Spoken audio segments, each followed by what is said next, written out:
RMC à vos côtés comme tous les matins. Vous écrivez à l'adresse rmcpourvous@rmc.fr. Vous nous exposez vos problèmes. Marie trouve des solutions. On va où ce matin, Marie ? Alors ce matin, on va en Polynésie française, à Pauline, le lagon, les eaux turquoises, la plongée sous-marine. Vous y êtes là ?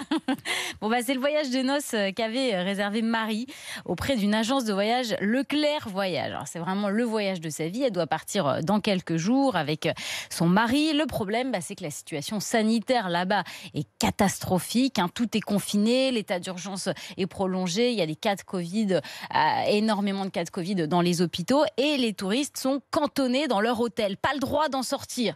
Du coup, Marie a demandé à son agence de voyage si elle pouvait juste changer de destination. Écoutez-la.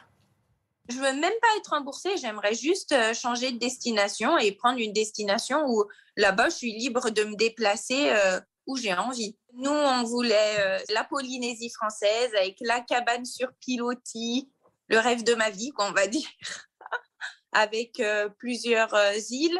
On devait faire 3 îles, 12 jours sur place, payer un voyage, une certaine somme pour rester enfermé au sein d'un hôtel. Ça me botte pas trop. Là-bas, rien ne me dit que je vais pas attraper le Covid et qu'ils ont des hôpitaux qui sont complètement saturés.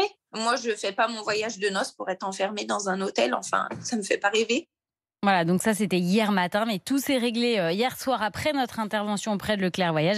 Ils ont finalement accepté de changer de destination et Marie va partir aux Seychelles, donc elle aura bien le voyage de noces de ses rêves. Ceci dit, Marie, c'est pas un cas isolé. Non, il y a actuellement 9000 touristes qui sont en vacances en Polynésie, beaucoup d'autres qui doivent partir dans les jours qui viennent et qui vont se retrouver enfermés dans leurs hôtels. Alors ça pose évidemment plein de questions.